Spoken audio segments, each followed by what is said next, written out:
So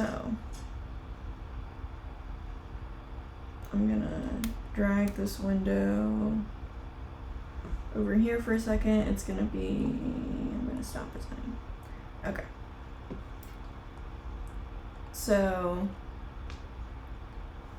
hi Tanya, this is Kenya and Noor. I'm Ari.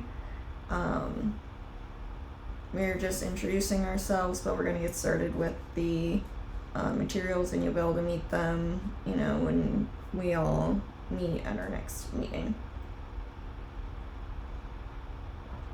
But were you guys able to find that, did you guys do a little exploring in the G Drive? Like, did you look at the research experiences summary thing?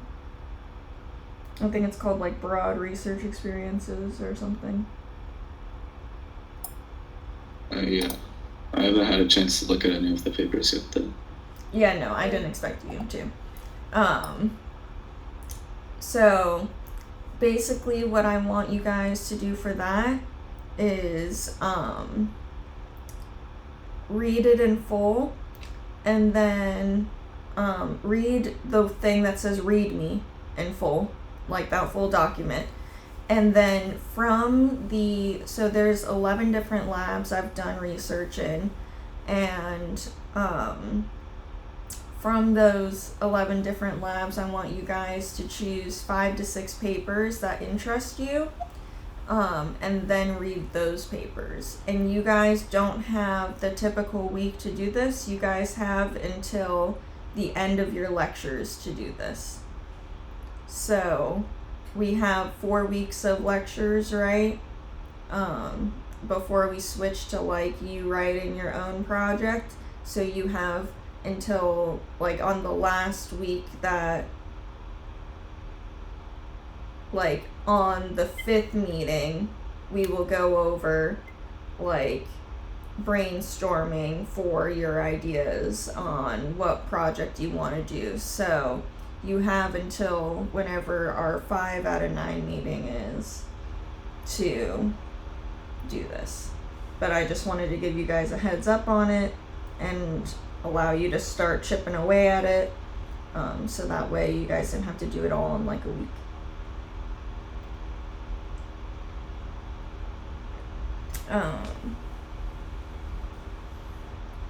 And then, yeah, so I'm gonna move you over here, and then I'm gonna pull up my PowerPoint.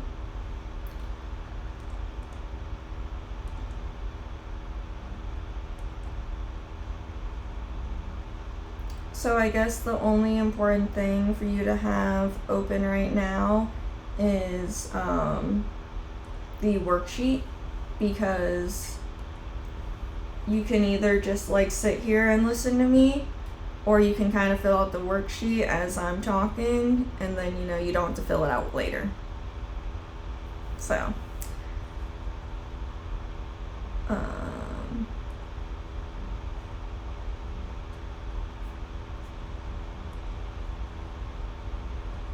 okay.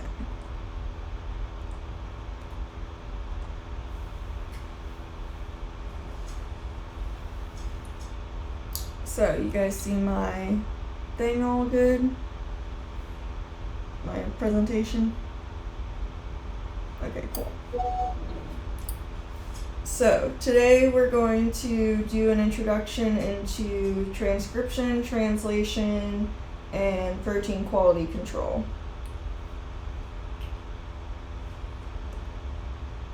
Okay, there we go.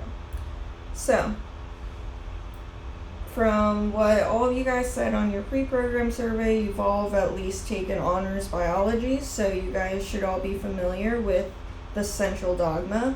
So the central dogma is the idea that genetic material follows this flow of DNA to RNA to protein, and in order to go from DNA to RNA, it uses a process called transcription, and to go from RNA to protein, it uses a process called translation.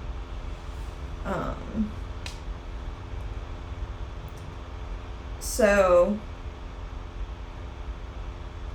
I'm actually going to pull one thing up before I continue with this lecture. I'm going to pull up your little notes thing to make sure I'm hitting on all the key points.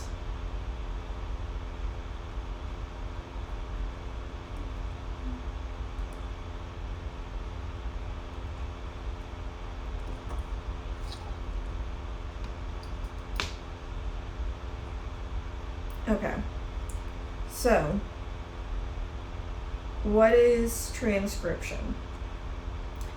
So transcription is the process of DNA being copied into RNA, or specifically mRNA, messenger RNA, and this then allows that once the mRNA is made in the nucleus, the mRNA will translocate out of the nucleus in a process called nuclear translocation, which is basically just like it escapes through a nuclear pore in the nucleus, and it gets the help by some proteins to do this.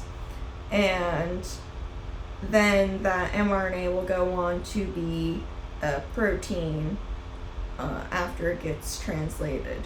But here are some highlights as to how transcription works. So let's say you have this gene, right? Let's say it's the BRCA gene. So before the BRCA gene, there will be a region called the promoter region. And this region contains recognition sites that allow the RNA polymerase to bind to the region to be loaded onto the DNA before the region that needs to be transcribed, so that way it fully transcribes all of the region of interest. And then once it's done, so like say it's encoded, it's transcribing this whole gene, and then near the end of the gene it finds this row binding site. This row binding site means that once it's transcribed into the mRNA, the row binding site is going to be where the row factor, a protein, a small GTPase, binds to it, and this essentially is the signal between this and the transcription stop point signal, or the terminate, and all these different things, these components, the row site, the transcription stops point, and then the activity of row binding to mRNA. This is called the terminator sequence of the gene. And yeah, so any questions on transcription so far? Okay.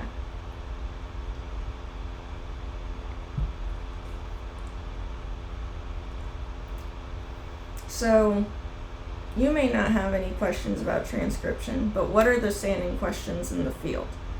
So there's a lot.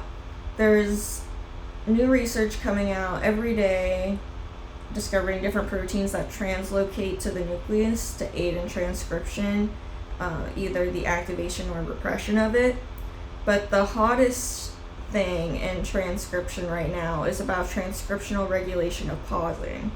And if you go to, I think it's lab 6 on my research experiences summary, I was in a lab where I was studying the structure of the RNA polymerase II pause complex.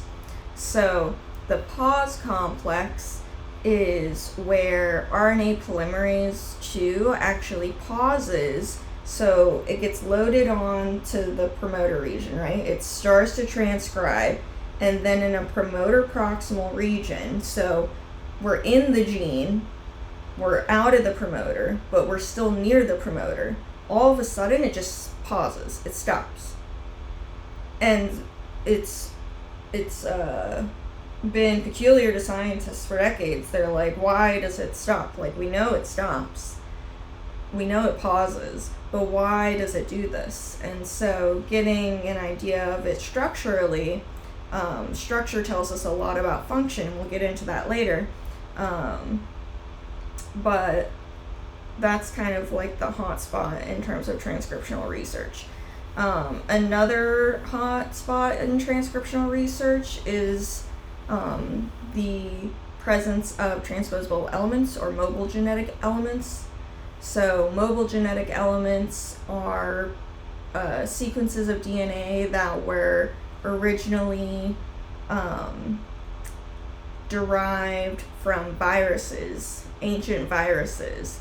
And they, like HIV is so hard to get rid of because it integrates into your DNA.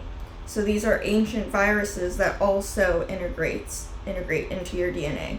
And so we have so many of these ancient viruses that are harmless, and we've just co-evolved with them. But now they actually, where they have been inserted and where they have jumped around in the genome throughout the course of evolution, they actually control a lot of like our regulation of certain genes. And so studying those transposable elements, and also there's actually, we'll go through this in our final lecture, there's a CRISPR where you'll learn the difference between canonical CRISPR, which is CRISPR-Cas9, and CRISPRs like it, where that CRISPR functions by endonuclease activity, so just by like cutting the DNA, versus there's a newly discovered CRISPR that acts as a transposase, so like a transposable element, it inserts a DNA sequence into the target DNA. And so we'll go over that in the fourth lecture actually when we go over CRISPR, but that's a pretty popular topic my students like to research, is transposable elements, because they're just like, what the heck, like it's jumping DNA.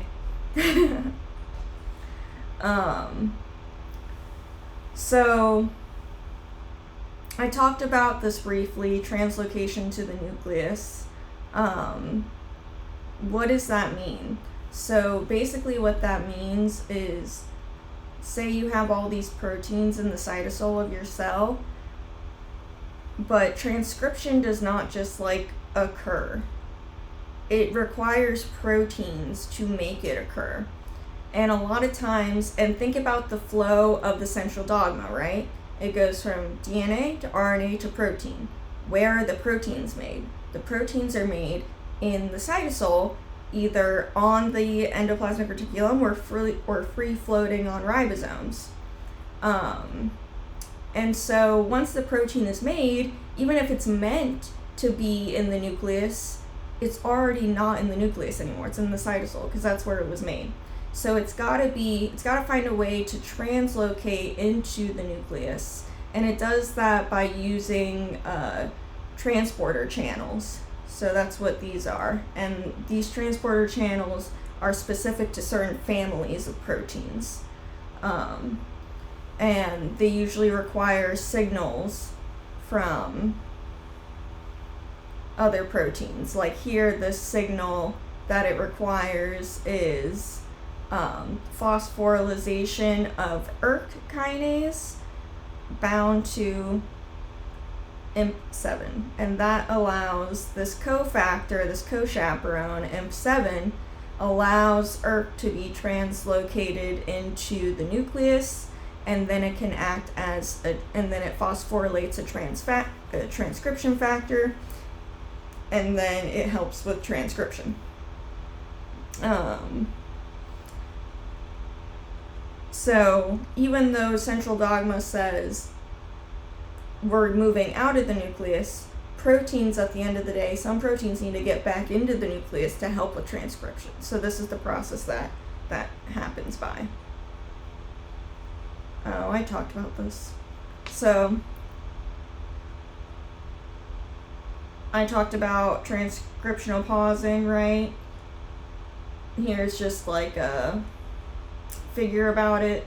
So like I said, polymerase 2 binds the promoter region, and then, so this protein right here, this little green thing, is like a promoter recognition protein. So it binds to the promoter site and it like tells RNA polymerase like, hey, we're over here. And so then RNA polymerase starts transcribing, but then it stops. And when it stops proximal to the promoter, it creates this complex with these proteins called NELF and DSIF. And so so we know kind of a lot about how it does this, in terms of like, we know it does this to like do something to the DNA. It changes how the DNA structure is and creates a half translocated RNA DNA hybrid. And so we think this helps with like processing how the DNA and the RNA are going to be held by the RNA polymerase together and processed quickly. It helps it like process that for a little bit, is what we think it does.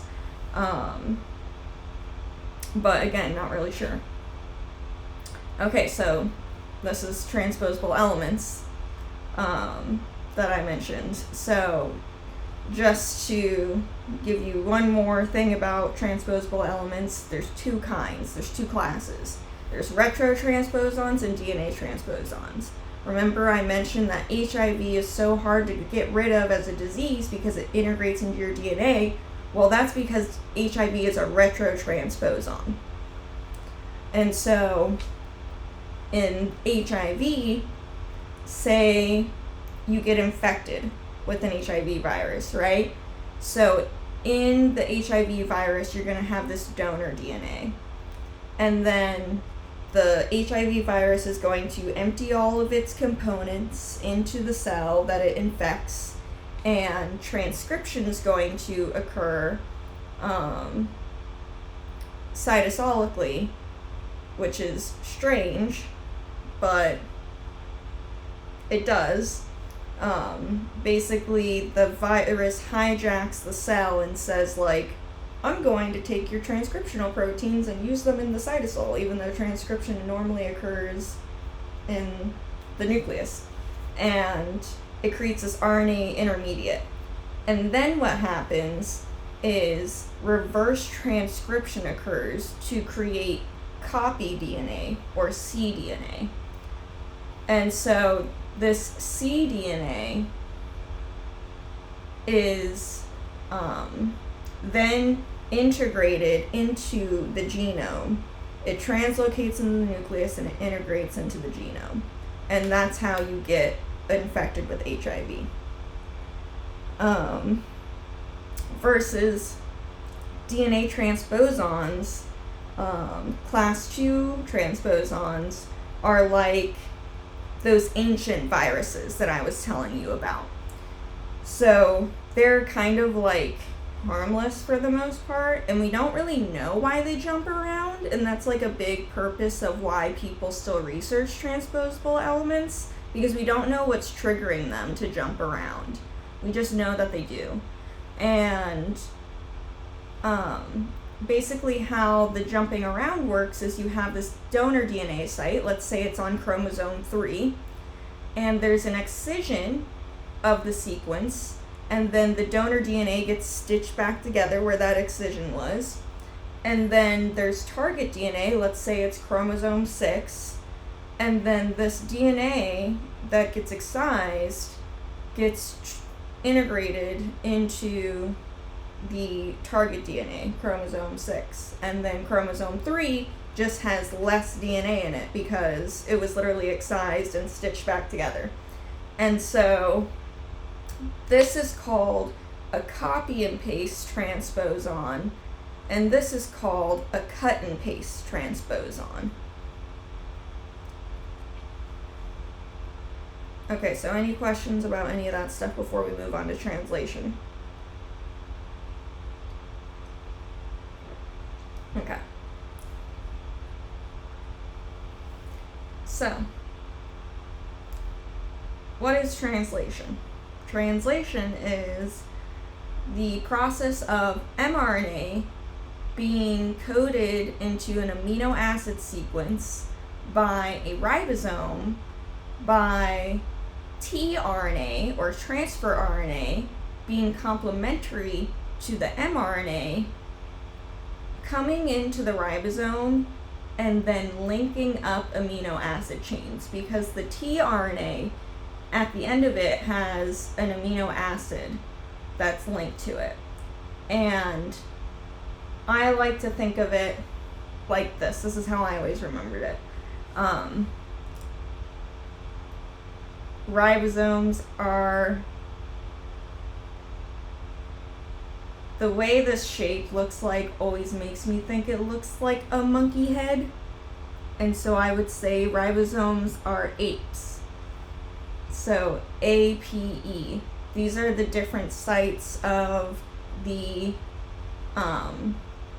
ribosome, and they always, I guess you could think of it as EPA, because structurally when you look at the ribosome from left to right, it is the EPA site, but the way that the process works is it's counterintuitive to how our brains work. We read left to right. It works right to left.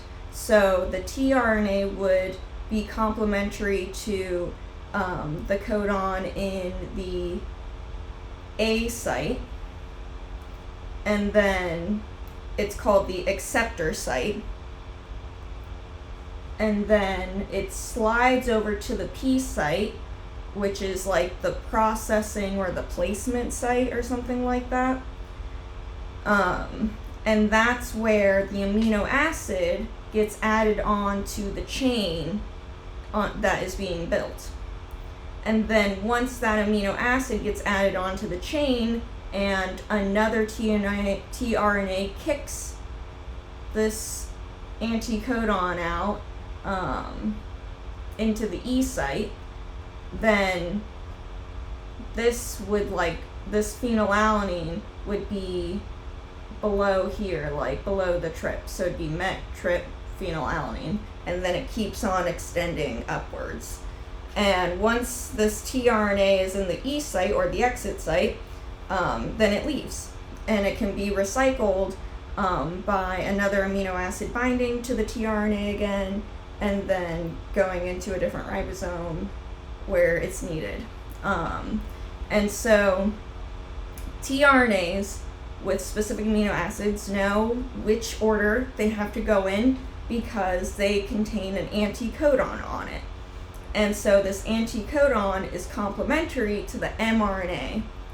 And so there's a chart here, and this is how we figure out what the protein sequence is going to be depending on the DNA sequence. Now we have amazing amazing science software that you just plug in 10,000 kilobases of DNA and it will tell you all the protein sequence to it, right? So we don't need to do this like with the chart now, like when it comes to like everyday science. But we teach this to show students like this is how it works, and now we have computers that automate this for us. But this is how you read the chart. And so there's 1, 2, 3, 4. 1, 2, 3, 4. 1, 2, 3, 4. So there's 16 tiles and there's 4 combinations per tile. So what's 16 times 4? 6 times 4 is 24. What is that? 64? Yeah, because that's cubed. That's 4 cubed. I can't mental math. So there's 64 tRNA combinations, but there's only 20 amino acids. And so what that means is there's many redundancies. So like, look, there's 4 plus 2 anticodons. So there's 6 anticodons that code for leucine. There's 4 anticodons that code for proline, etc., stuff like that. There's 3 anticodons that code for stopping the transcriptional sequence. And there's only one anticodon to start translation. And that's AUG, which codes for methionine. Methionine is always the first amino acid. Methionine can be found not at the first amino acid position. It can be found all over the protein, right? But it's always the first amino acid as well. Because it's there's only one anticodon. There's no redundancy in the start codon. But this redundancy of multiple anticodons coding for the same amino acids is our protection of our body, of our cellular processes as we age. So as we age, these processes of transcription and translation, they get very poorly regulated. And this is like a very big question as to why they get very poorly regulated. But it's basically the fact that like older cells have less metabolic capacity. They have transcribed and translated their DNA so many more times, which means that they have more mutations in them than younger cells, just because of probability.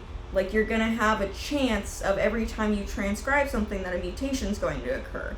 If you have millions of cells replicating like once every 30 minutes, like for your skin cells, right, that replicate very quickly, these cells are going to get a lot older faster, and they have to be replaced. And so that's why skin cancer is very prevalent, because it's like your skin is your cells that replicate the most, and so they have the most probability of encountering mutations, because every time you undergo transcription, you run the possibility of there being errors in transcription. And when there's errors in transcription, that's when mutations occur. When mutations occur, that's when proteins become defective. When proteins become defective, that's when things like diseases such as cancer occurs. So this redundancy in the code of what amino acid is for the protection. So say there's a mutation here from a U to a C. Did that actually change the protein though? No, it didn't, because it coded for the same amino acid. And so we call that a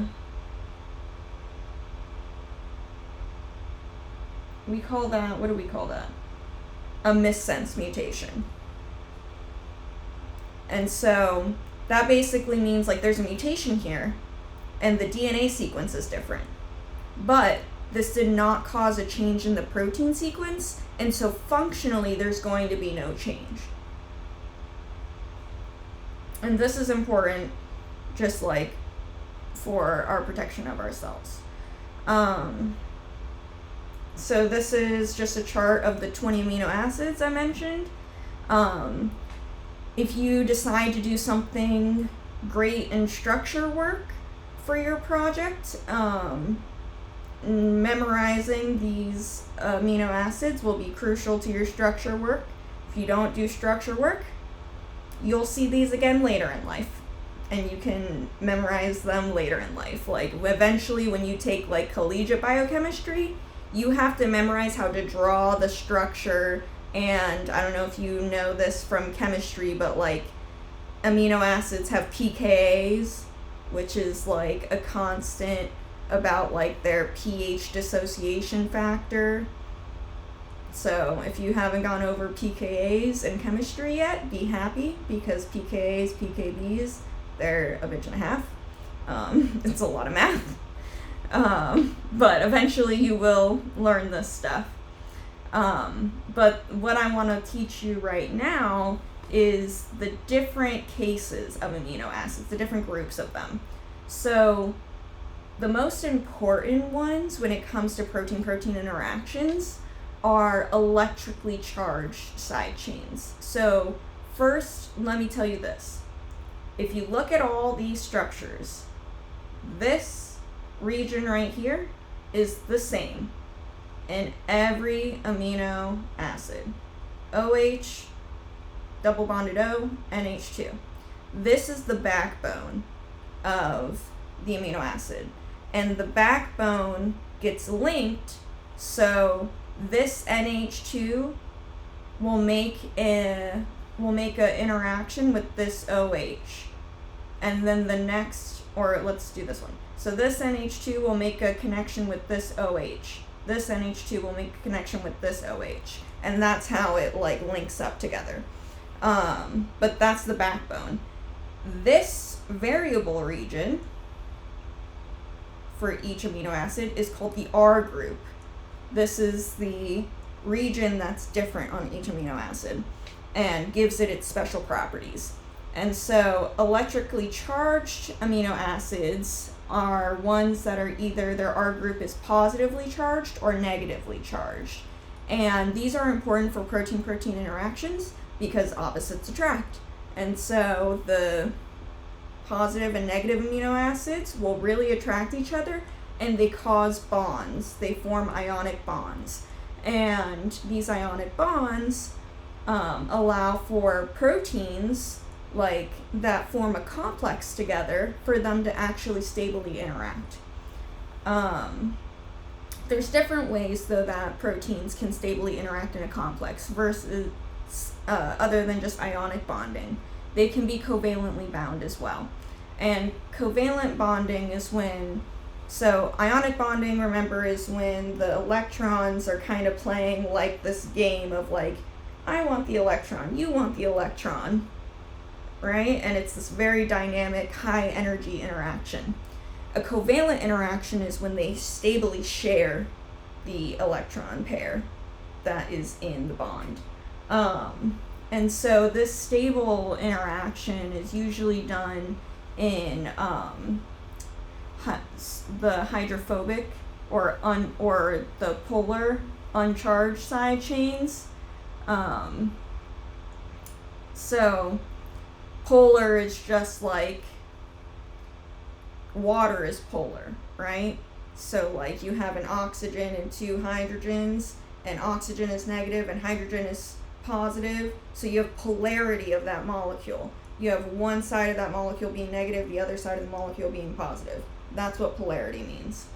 And so these are polar uncharged, so there's no excess charge on it, because excess charge either means like the valence shell of the molecule is either like there's too many electrons or there's too little electrons for the valence shell, so it gives you either a negative charge or a positive charge respectively. But this is saying it's uncharged, but it's polar. So it's just like water. Water is uncharged, but it's polar. And then those covalent bondings are also very, very strong in these three molecules here: phenylalanine, tyrosine, and tryptophan. And that's because these all contain phenyl rings, which are these big rings with 3 lines on the inside. These 3 lines on the inside indicate double bonds. These double bonds create pi electrons. So I don't know if you can recall this from chemistry, but you have different levels of electrons, like when you're filling the orbital shells, right? You remember filling the arrows and the electrons, like, okay, the p shell, the s shell, etc., right? So there's the s shell first, and then there's the p shell. And the p shell is a higher energy state. And these double bonds, they fulfill, their electrons go in the p shell. And when but it only half fills it. So when there's another one that is nearby, they can complete each other's p shell orbitals. And this creates a very, very stable interaction between the two. And this is called pi-pi bonding or pi stacking. So these are all just things that if you end up going a structural biology route, which I am a structural biologist, so if you like structural biology, you're going to get the most expertise from me in that field. But yeah, these are important things to know just about amino acids in general, because biochemistry in essence is this idea that electrons are transferred and shared and interact between amino acids in very isolated regions of proteins. So like you have this huge protein that's like doing something, right? But it's only doing something at like the teeniest little location, like a couple little residues. And when I say residues, and when any paper says residues, they mean amino acids. And so studying biochemistry, you're interested in how the electrons are being transferred in these interactions and what interactions are occurring. And then as an experimentalist biochemist, what you do is you mutate the amino acids. So say there's a pair that's arginine and aspartic acid, and they're creating this interaction. And we say, we want to prove that this aspartic acid and this arginine are causing this interaction between these two proteins. So what do? We mutate them. We mutate the aspartic acid and the arginine to say an alanine, one that an alanine basically is inert. It doesn't interact really with anything. And so you change it, and then all of a sudden, if the protein complex can't form anymore, if it can't perform the function, then we know that residue pair was crucial. And so a lot of biochemistry is breaking things to make inferences about their function. So if we know what it looks like when it's broken, then we kind of know what its function was when it was not broken. So, any questions at this point?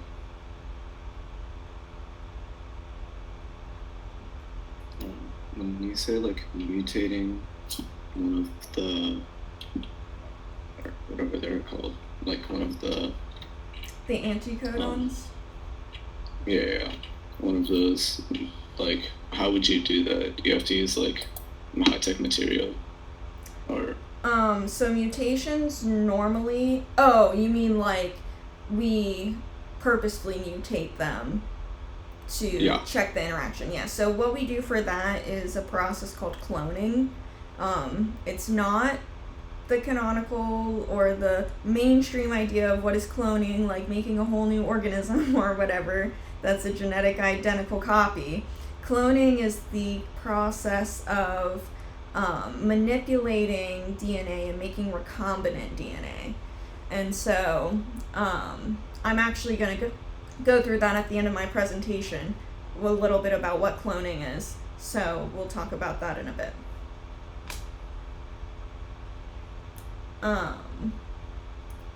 So any other questions before we finish up with translation?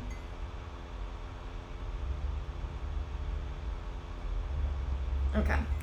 So, what are the standing questions in the field? One of the standing questions is, how is translation and the folding of nascent proteins, and what we mean by nascent proteins are new proteins, how is this regulated? And what are the mechanisms in place that protect nascent proteins during translation? And this whole field can be lumped into a category called protein quality control. And this is, in essence, what I study. I study protein quality control to some degree because I study the Golgi apparatus. If you can remember from biology, what is the Golgi apparatus responsible for? The Golgi apparatus is the post office of the cell. And so it's responsible for modifying proteins, putting that stamp on them, and then packaging them up into vesicles, and then sending them to their final destination in their UPS trucks, right? And the Golgi is part of the larger protein quality control field. So the Golgi is one big part of it. Another big part of protein quality control happens at the endoplasmic reticulum. And this is when, so the unfolded protein response is a cellular response that occurs when there is redox stress, which is like, this is what redox stress is. So you have an oxygen, and then you say something occurs, like in the electron transport chain, when oxygen is being used to carry electrons or to accept electrons, right? Sometimes it can accept too many electrons, or it only accepts one electron, and it creates a radical, which is an oxygen molecule that, instead of all the electrons coming in pairs, remember when you do your Lewis dot structures from chemistry, you gotta draw it in pairs. All the electrons, they come in pairs, they don't separate. This is how school lies to you, because they can separate, and it creates this thing called a radical, or a reactive oxygen species. And so this reactive oxygen species can be easily converted into hydrogen peroxide, which can be converted into a hydroxyl radical, which is very not good for you either, or it can be converted into water. Or the hydrogen peroxide can facilitate thiol oxidation, which thiol oxidation is when a sulfur, so there's on some amino acids like cysteine and methionine, they have sulfur groups in them. And sulfur groups are just like oxygen groups. If you look on the periodic table, there's oxygen, and right below oxygen is sulfur. So it's in the same column, which gives it the same elemental properties. And so you can make this OH, but just replace the O with an S, and that's what thiol oxidation is. And this thiol oxidation is important for cellular signaling. So in essence, the presence of reactive oxygen species is important for cellular signaling. It directly relates to cellular signaling and the ability of proteins to talk to one another. But too much of it creates an excess of hydrogen peroxide, which is not good for the cell, or creates an excess of hydroxyl radicals, which are not good for the cells. But why are they not good for the cells? They're not good for the cells because these reactive oxygen species are dying to have something to bind to. And so they're very reactive, as in they will bind to anything ever that has an extra electron it can pull from. Now, what is going to have an extra electron it can pull from just out of nowhere? Things that are being newly made and the bonds aren't fully formed yet. So newly made proteins, newly made DNA, these are susceptible to reactive oxygen species. And so how do we protect this newly made proteins? We protect them by this unfolded protein response, which is this huge cellular response that starts at the endoplasmic reticulum, and then it causes the basically what it causes is the recruitment of proteins that will translocate into the nucleus, which will then stimulate transcription for certain proteins to be made that are going to help with the problem of the of the excess reactive oxygen species. So, for example, this protein ATF4 translocates and stimulates genes that help with amino acid transport, which is important for the production of new proteins. Or XBP1 comes in and stimulates the transcription of ER chaperones. Now, more chaperones means that, say, a reactive oxygen species comes in to a newly forming protein, that chaperone is like defense, like, like, get out of here. It's like protecting the protein. And so it makes a bunch of those. And this is how the cell, this is just another mechanism by how the cell protects itself. And one thing you'll find with biochemistry research that they don't really tell you in high school is a lot of the research we do is about how the cell protects itself.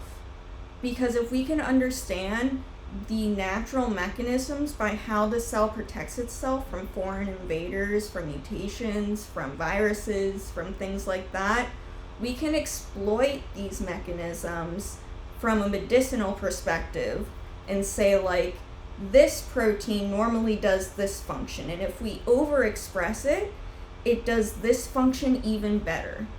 And so people who have poor function X, right, we can give them this drug that stimulates the transcription of this protein, which will make them make more of this protein, which will make them have less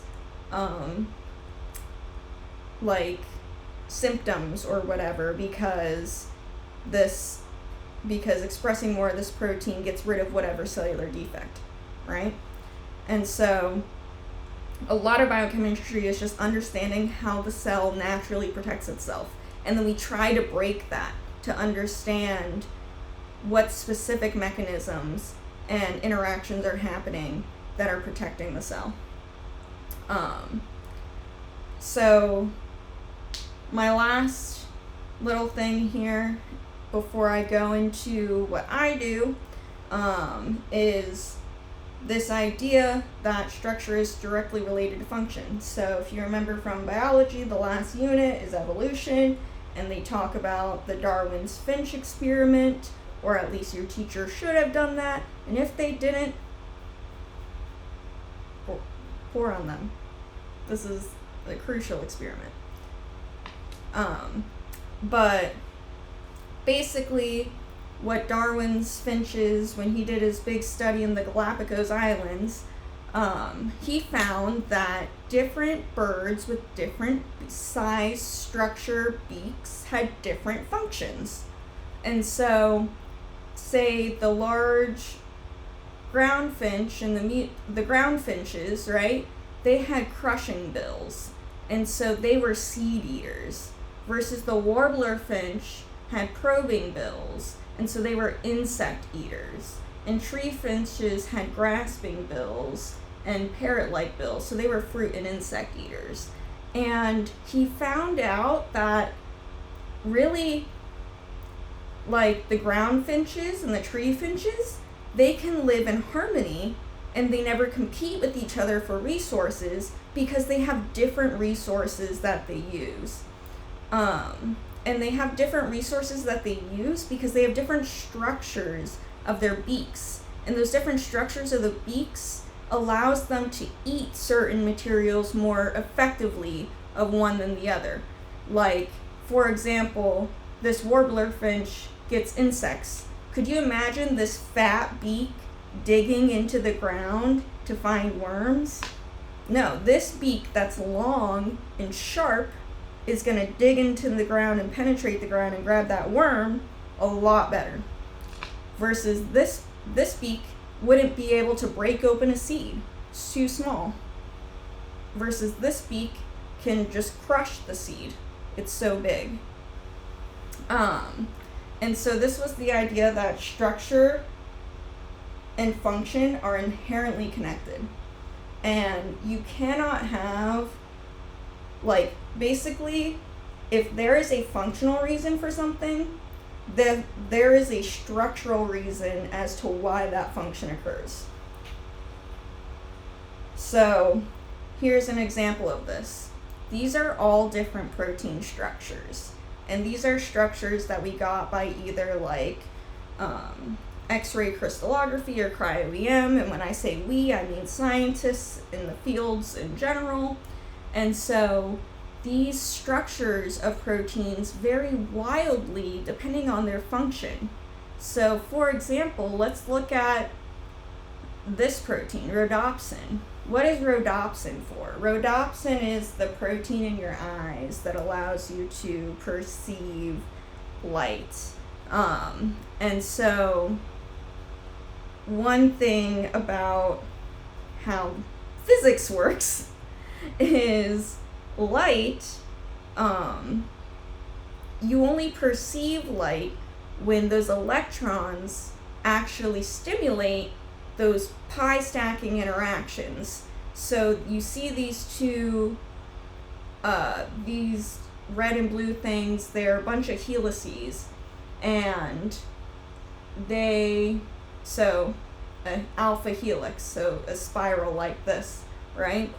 And the spiraling, a lot of times there'll be those phenolic amino acids like tryptophan, tyrosine, and phenylalanine, and they stack on top of each other.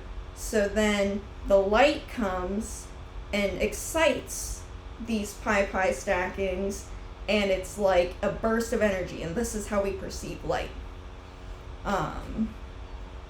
Versus, look at this protein. This is from an insect flight muscle. Does this not just look like how our muscles look? Right? Like, if you think about how our muscles look, we have one protein, like we have one section that's like the bulk of the muscle, and then we have tendons that go around the muscle to control the movement, right? And this protein is kind of mimicking the same kind of structure. And versus viruses are littered with proteins on their capsids, and these proteins that they're littered with is what interacts with the host cell when they fuse. And so my last example I'll show you is hemoglobin. I know it's super tiny, but you see how there's a hole in the middle? That hole in the middle is for the molecule heme. Hemoglobin. The protein in hemoglobin is called globin, and then there's a molecule called heme that binds to globin. Iron binds to heme in your blood, and that's what gives your blood that certain color, is not because of the iron, it's because the iron is binding to heme, and heme contains pi bonding, which is how we perceive light, but it's also how we perceive color, because color is inherently a characteristic of light. And so that's why blood is the color it is because of this heme molecule, and when iron binds to it, it changes the energy state of that molecule, allowing us to visualize it. And so the reason why globin has a hole in the middle of it, it's for that heme molecule. So its structure is directly related to its function. So in summary, these protein structures get the way they are because of the folding that occurs between the primary, secondary, tertiary, and quaternary sequences. So the primary sequence is just the amino acid sequence. So when we looked at the when translation was happening and the amino acids were getting added to the chain, that chain is the primary sequence. Secondary sequence is when characteristic structures like alpha helices and beta sheets form. And then tertiary structure is when these alpha helices and beta sheets, they start to interact with each other. So the secondary structure, its residues are interacting with each other to create that helix, to create that sheet. Tertiary is now there's helices and sheets interacting with each other. And then quaternary is when there's a whole subunit of a protein, like one amino acid chain that's folded up is interacting with another amino acid chain that's folded up. So like this hemoglobin is a quaternary structure because each one of these colors is one amino acid chain. And so there's 4 amino acid chains interacting here, which makes this a quaternary structure. Versus transfer RNA is only one amino acid sequence. So it's actually a tertiary structure. There's no quaternary structure to it. So what should you be familiar with now? Central dogma, transcription and transcriptional regulation, translation, structure and function, and protein quality control. And we'll go over some more of these things like protein quality control in more depth next week. But the last little bit of the lecture is I'm going to tell you what I do. So I study the Golgi apparatus, which is this beautiful organelle right here. But I actually study it in yeast. Why do I study it in yeast? I'm actually going to skip around on my slides a bit. So I study it in yeast because I'll actually go back to this. So you see how the Golgi is like these stacks, right? This side of the stack that is close to the endoplasmic reticulum is called the cis Golgi. It means like close. And then this stack over here away from the endoplasmic reticulum is called the trans Golgi. And in the middle is called the medial Golgi. And basically what happens is these vesicles come from the ER and they fuse together. I actually don't really like this diagram because it's not perfectly describing it, but these vesicles, they fuse together and they create this cis Golgi. And the cargoes within that vesicle, they stay within the same stack for the whole process of the Golgi. And simply what happens is the stack processes forward and gets larger and then gets smaller and eventually vesiculates into tiny little vesicles. And those vesicles, or secretory vesicles, they go to the plasma membrane, to other organelles, to whatever their final destination is. And so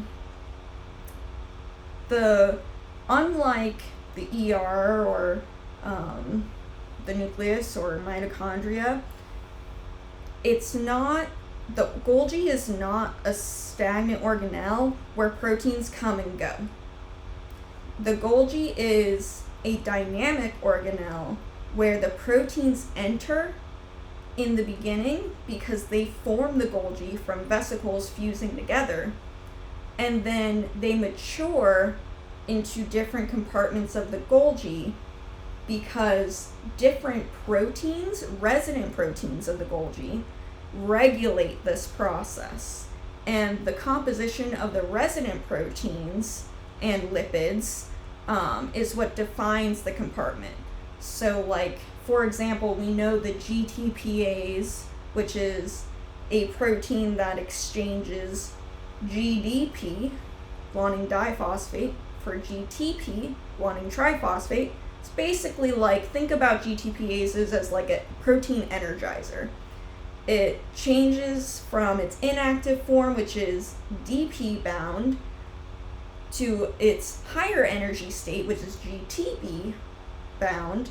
And this higher energy state basically recruits other proteins and gives other proteins energy to do their function. And so we know that the GTPase RAB1 is abundant in the cis Golgi. So we know if we see RAB1 at a compartment, we're looking at a cis Golgi. You wouldn't find Rab1 in the trans Golgi because the organelle environment is so different between the cis and the trans in terms of like charge and polarity and pH and all those things. And it's because each one of these different compartments, they do different processes of modification. So like glycosylation, the process of a sugar group getting added onto a protein happens in the cis Golgi, versus ADP ribosylation, which is a different kind of post-translational modification, happens in the trans Golgi. And so that's because those processes of adding different groups to different proteins require different catalytic optimal conditions.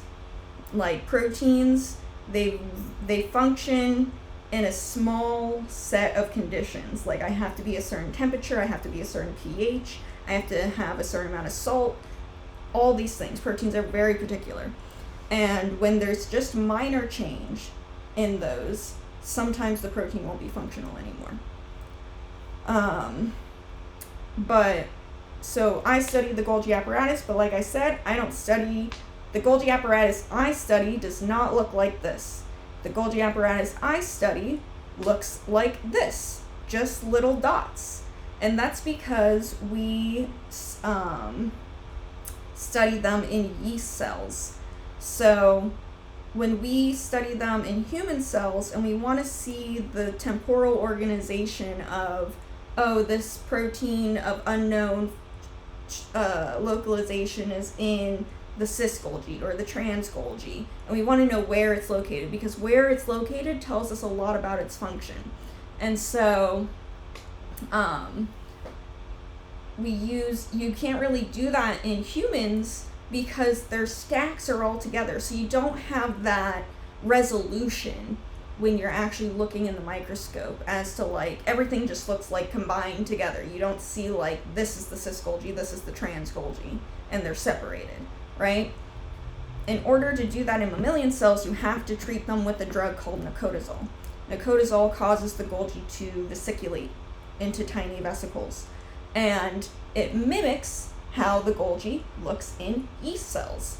But when you treat a cell with a drug, you don't know what that drug is doing. How is that affecting the protein transport pathways if it's already making the Golgi collapse into vesicles when it's like not supposed to be in vesicles in mammalian cells? It's supposed to be in these stacks. What else is it doing to the protein trafficking pathways? Like, we can't be sure that what we're observing is true in mammalian cells when it comes to the Golgi, because we have to treat them with a drug in order to get that resolution. So we study the Golgi in yeast because yeast already have a more primitive Golgi. It's not stacked. They're discrete punctate structures, like oval discs. And so like here, my green dots are my cis Golgi markers, and my red dots are my unknown Golgi unknown Golgi protein. So I look for times in which they create yellow, where they overlap, because then I know, okay, this is in the cis Golgi.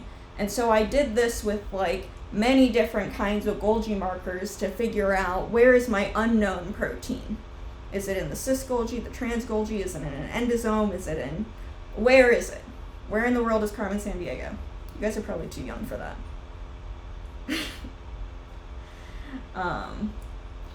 But like I said, I'm a structural biologist, so a lot of what I do is looking at my protein complex, figuring out its structure, and figuring out how I can experiment to debunk its function. So what can I break in order to figure out what it's doing? So this on the left is a protein gel that I did from purifying the protein experimentally. These bands are my protein, and then I put the protein that I got onto a gold grid and looked at it under the cryo-electron microscope which is a microscope that is super cold. It is negative 170 Celsius degrees. And this very cold temperature crystallizes the protein and allows us to visualize it by bombarding it with electrons. And this is what my protein looks like.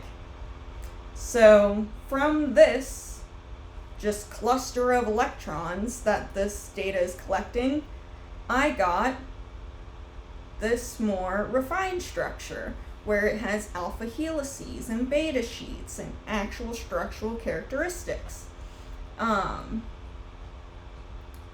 I do this by using the cryo-electron microscope, and when I collect data, this is literally what it looks like. Like, you see these X's? Like, that's my protein.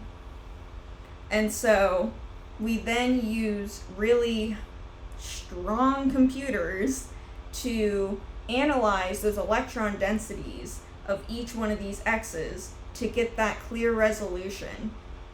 And this is what we end up with. So this is my protein structure.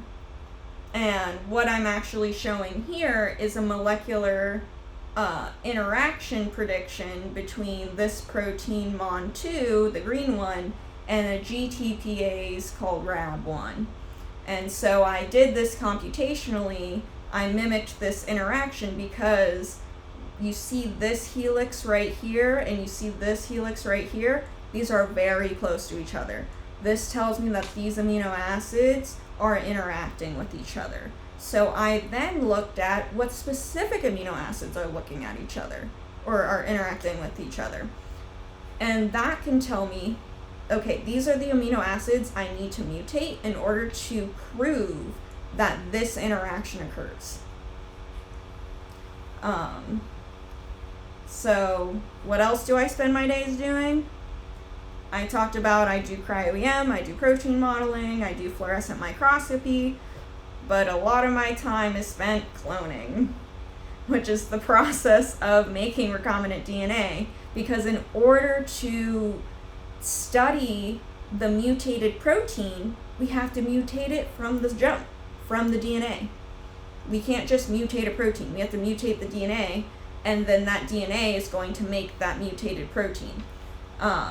So basically how cloning works is you have this plasmid and you have this target gene, right? So say this target gene is my protein MON2 and I want to create a mutant out of it. So in this target gene, I will PCR amplify, which is called polymerase chain reaction. So when you amplify a piece of DNA over and over again, that's how they do like genetic testing as well. And so in this PCR fragment, I will incorporate my mutation by using something called a primer, which is not really important. But so this target gene now contains my mutated DNA. And then I have this plasmid, which this plasmid contains things like ampicillin resistance and a promoter region. And so the target gene gets ligated inside this plasmid. And so this promoter is inducible by something. Like say I add methanol, and now all of a sudden my plasmid will just pump out a ton of protein, right? And then I'm able to select for this construct over like just endogenous MON2, because MON2 is found in the body all the time. It's always found in my yeast cells, but I want specifically my mutated yeast MON2, right? And so in order to do this, you have to have some sort of marker that's selecting for it, like ampicillin. And then also you can put tags on proteins in this vector, and that allows you to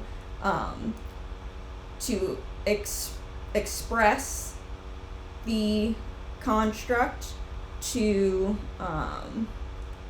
fuse so whatever protein of interest, that's what POI stands for, protein of interest, there's a tag that is cloned in next to it. And then, so once it's expressed, your protein of interest has this little baby tag on it. And you can lyse the cells, and then you use things called resin to bind to the tag. And because the tag is connected to the protein of interest, when you bind the resin to the tag, you get your protein of interest.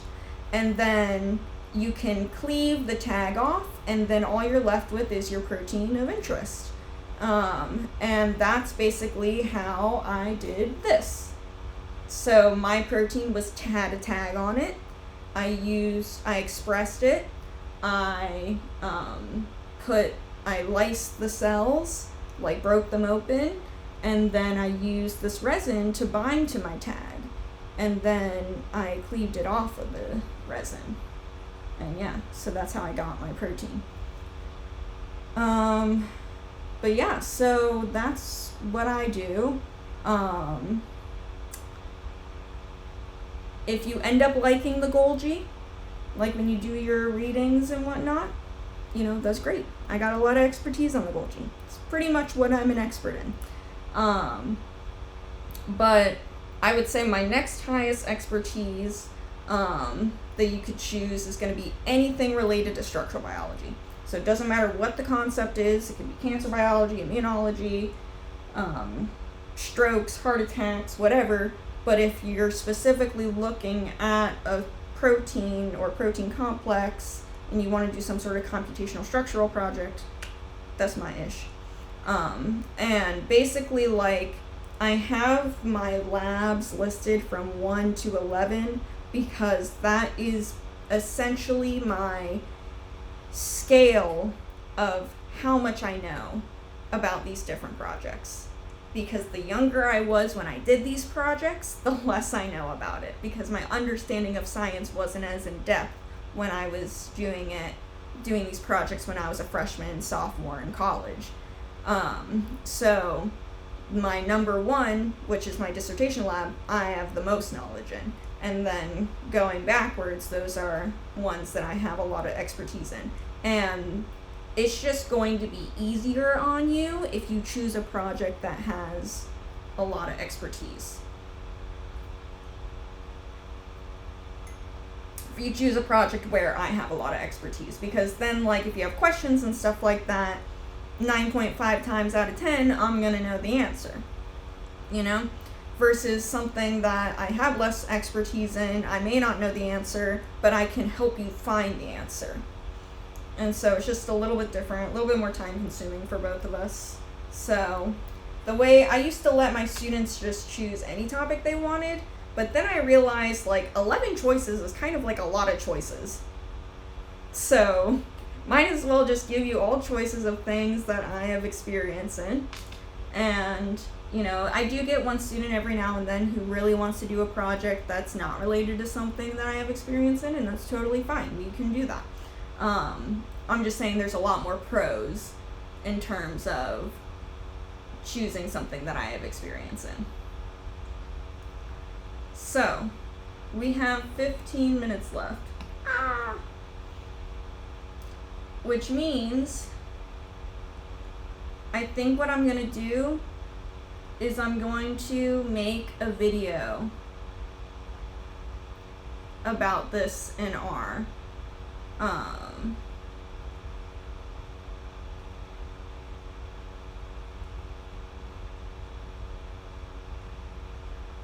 So I'm just gonna briefly introduce you to this, and I'm mostly just gonna tell you why you're even learning this.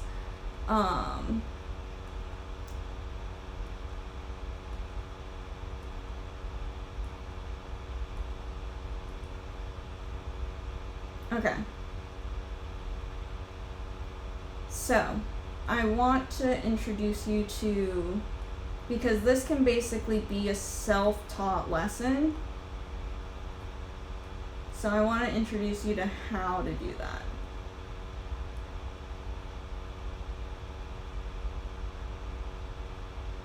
Yes. Cooperate.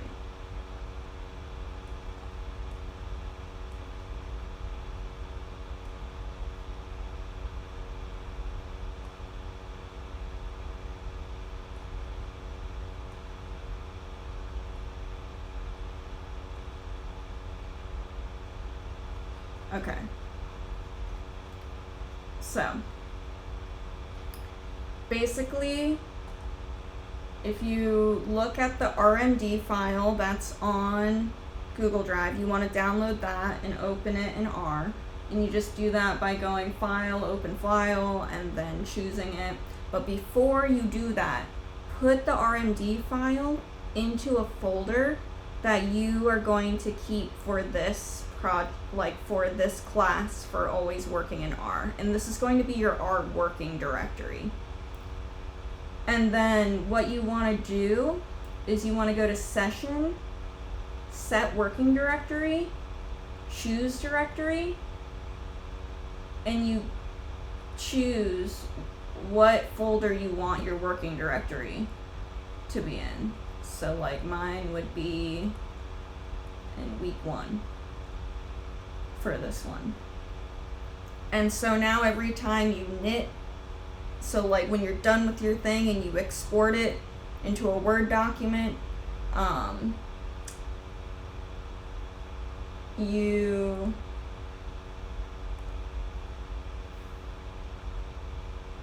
I forget what I was going to say because my mouse is like not correct right now and it was bothering me. But yeah, whatever your working directory is, or where all your files are going to be saved, where any exports you make are going to be saved, etc. So basically, just like I spent a lot of time just like giving you good hints and help in doing this, and directions. And so anything that's got hashtags in front of it in these code chunks, this is like me annotating something or explaining something to you. When you put a hashtag in front of it, the code does not register it as a piece of code. It knows it's a comment, and so it doesn't register it.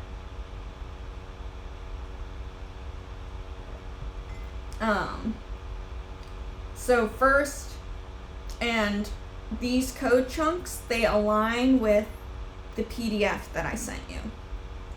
So first you go over basic arithmetic, then quotients and remainders, trig functions, log and exponential functions, right? And then we get into the more challenging things. So what is a vector, right? So here I explained to you what a vector is and how to create it. And if you do things like you run this code chunk, right, it says example, assign a 4-element vector to variable A1, or example, make 2 vectors of 3 adjectives and 3 nouns. I go play, and this is what prints out. All right. And so I have it designed to where we have examples, and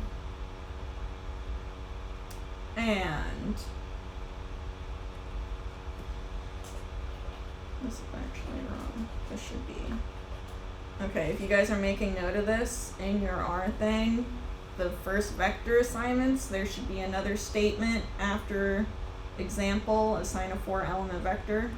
Should say print A1. And so now if I run this again, it's going to have another thing because it printed this time. So that's a mistake that I made. But so every time you do something new, I have an example or a try it yourself. So this one is make a single vector composed of at least 3 elements that when printed says morning sunshine, the world says hello. Right? So how do we do what I just showed you here to create a statement like this did? Right? And then we have sequential vectors. So this is like vectors that are like, oh, I want all the data points from 1 to 100 every 10 data points or whatever. And why would you need to have this kind of function? Well, like, let's say you're making a graph and you need to make an x-axis. You actually use the seek function to make your x-axis, because it's telling you want a range of this number to this number with ticks at every however many intervals, right? So then after sequential vectors, you have a try it yourself. Then we do replicating vectors, and so I explain what those are, and the replicating vectors are in here. And then I have a try it yourself. Then we do combining vectors, and so this is just like how to manipulate data in a vector form, this lesson essentially. And then we get to filtering, which filtering is important if you choose to do a computational project. Basically, the computational projects that my students end up being able to do that's feasible is transcriptional or proteomic analyzing. So like they either examine the proteome of a certain disease model, or they examine the transcriptome of a certain disease model, and you're looking at the up or down regulation of proteins with both of those, because on one transcriptional one you're looking at how proteins are modulated based off of the mRNA level, because the mRNA is going to turn into protein, and then proteomics you're looking at the protein level. So it's just like different techniques, but they tell you kind of like the same thing. And what you have to do to find like the relevant hits is you have to filter through hundreds of thousands of data points. And so learning how to filter is really important. And then we do unique elements, table elements. So how do we get data into a table? Then we do vectorized operations. So if I do XYZ to whatever, can I do it to this whole vector? And then we get into examples. So in my video that I'm going to make for you guys, I'm going to go through this whole section. I'm going to like teach it to you or whatever. And then I'm going to do the examples with you. So there's 6 examples. There's 3 examples. And then there's 4 problems. So I will do the examples with you in the video, and then your job is to do the problems for you to work on. So problems 5, 6, and 7, or problem 4, 5, 6, 7.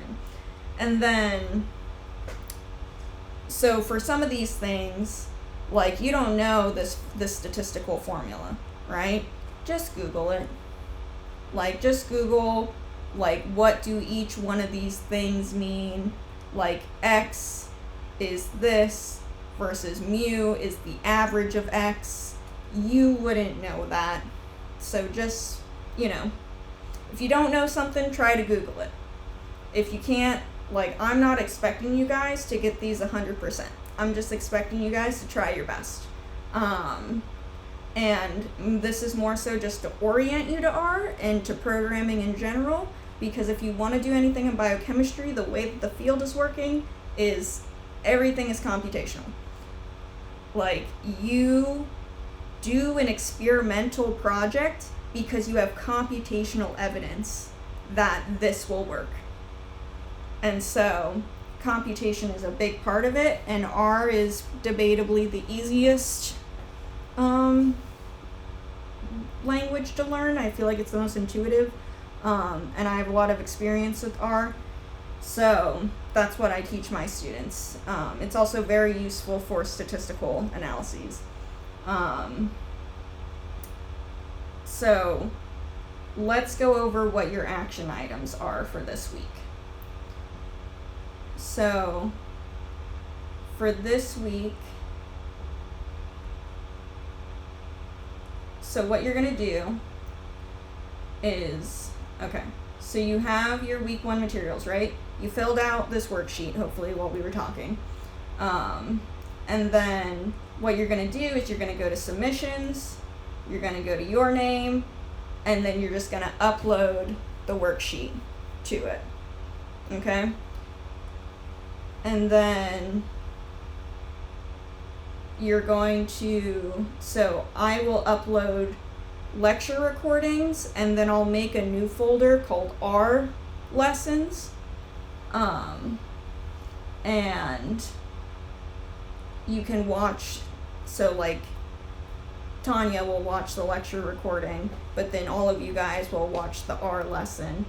And when you're done with the R lesson, I want you to, well, while you're watching the R lesson, might as well have your R open and work while the video works, right?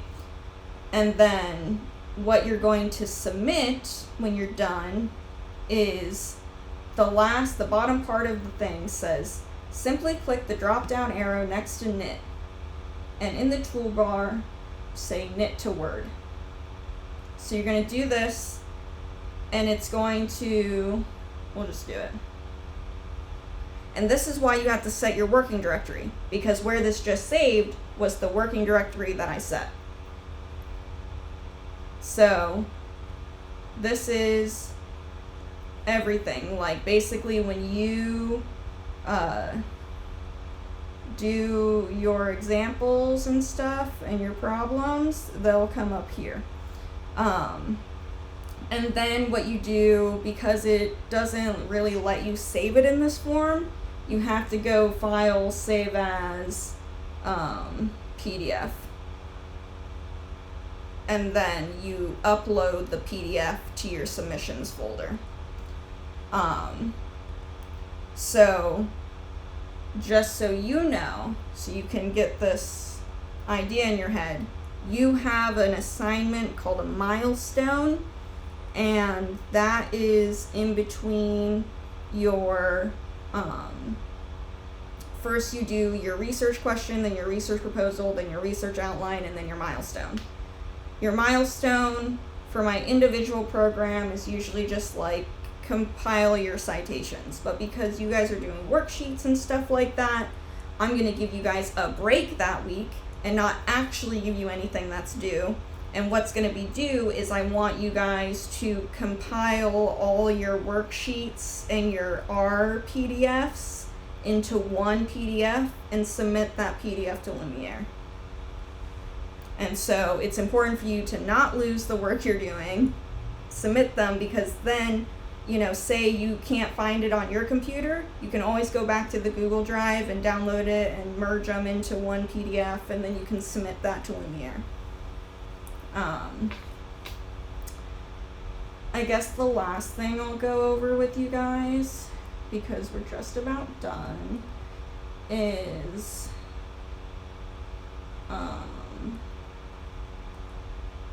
your syllabus. So your syllabus is like not done because I usually don't make it until the first meeting, so that way I can put like, I don't know when we're gonna frickin' meet and whatnot, but this has been a nightmare to coordinate.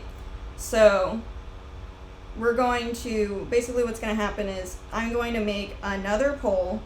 This poll is going to be our recurring meeting poll. So only choose times that you are available or can make yourself available during that time. So clearly, like, this is very inconvenient for Kenya right now. Like, this is so early in the morning, right?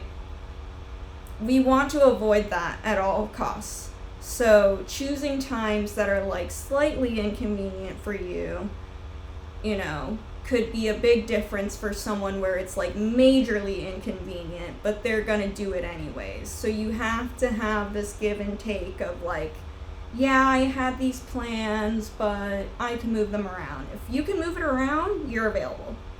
Let's just put it like that. So this, this was my old syllabus from when I taught this last year. So I still have to revamp this, and it's going to be more detailed with like what exactly you need to do. But basically the format of the class is we will always meet together. Even after the 4 seminars are done, we're gonna still meet together every day, or not every day, every week, because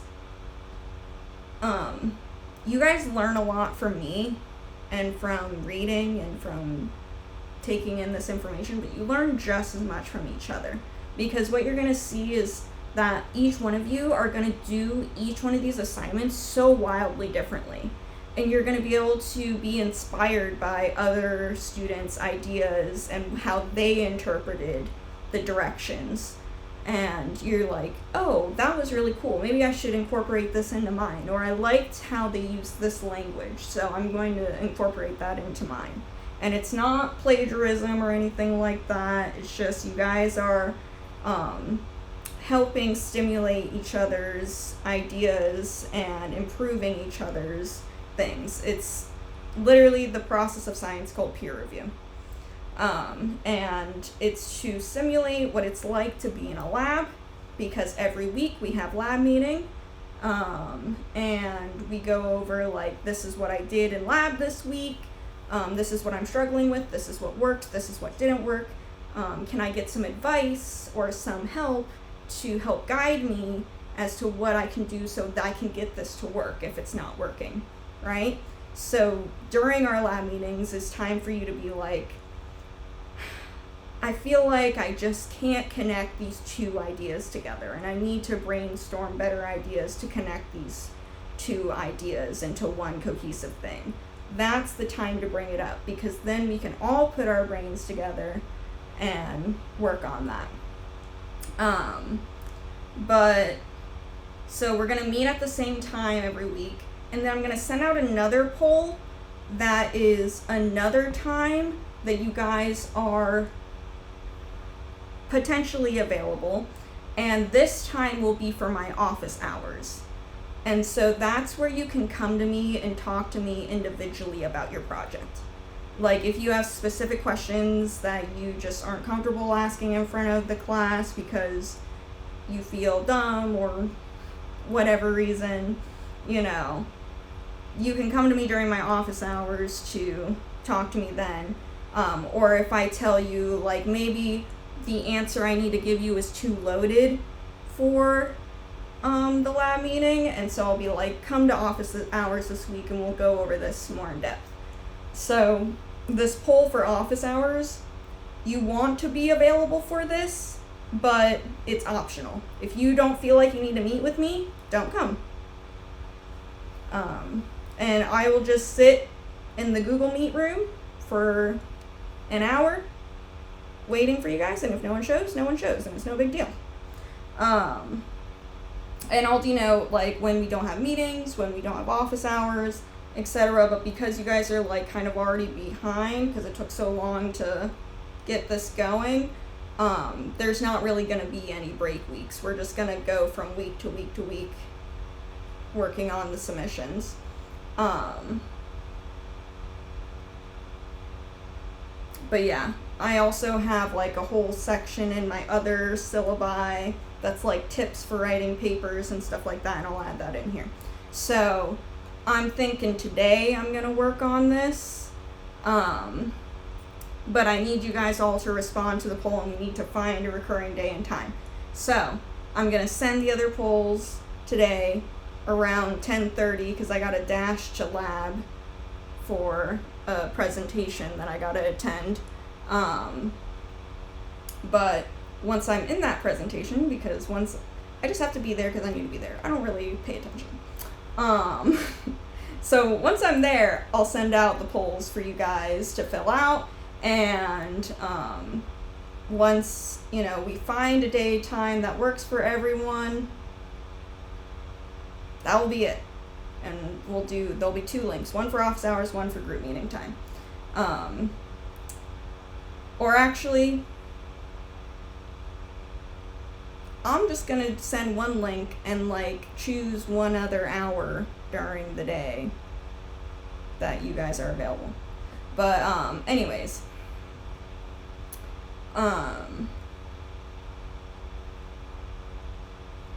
yeah, any questions on this stuff? Basically, when I send this to you, This is going to be like your Bible for the course. It's going to have all the tips and resources you need, all the deadlines, what exactly you have to do, etc., etc. It's going to be much more than, it's probably going to be like 4 pages, not 2 pages. So this is like your resource. Do you have any questions about this? No? Okay. Cool. So that is all. Your things, like your submissions of your worksheet and your R thing, is going to be due before our next meeting. And when I say before our next meeting, it means if our meeting is at 8 a.m., you can upload that bitch at 7:59. I do not care. Just before we meet next, so that way it's at least out of your docket and you don't have to worry about it. And then you can just focus on what we need to do next week. And so another thing, you actually have quite a bit of work to do on top of the R stuff. Next week starts our journal club type of thing that we do. And so I want you to read this paper that I have here, and I want you guys to come up with 3 questions that you have about this. And I want them to not be like, what is CHOP? What does DDR stand for? Like, no Googleable questions. If you can Google it and it gives you like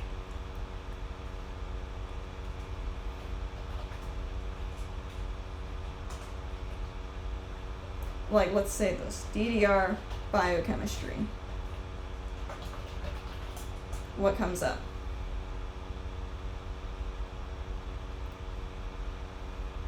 What is DDR in biochemistry? If you are given something like this, where it has just like a point blank answer for you, that's a Googleable question.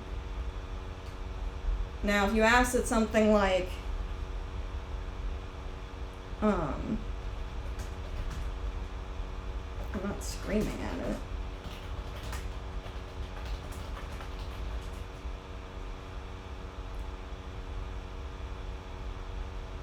Like, you go here, there's no like immediate answer. You go here and there's still not really an answer of what you asked, because you asked, is human oxidized in strokes, but this is blood toxic to the brain? They're not related. This is not a Googleable question. This is a question for me. So if you find something, just answer pops up really easy, don't ask me that question. Now if you're like, I looked this up, I got the answer, I'm still confused, then let's talk about it. So I want you guys to come up with 3 questions about this paper, and we're going to discuss that. But don't feel like you have to memorize all these things that you have to do. I'm going to send you a follow-up email with a list of like, this is what you have to do this week before our next meeting. Sound good? Okay. So I will let you all go.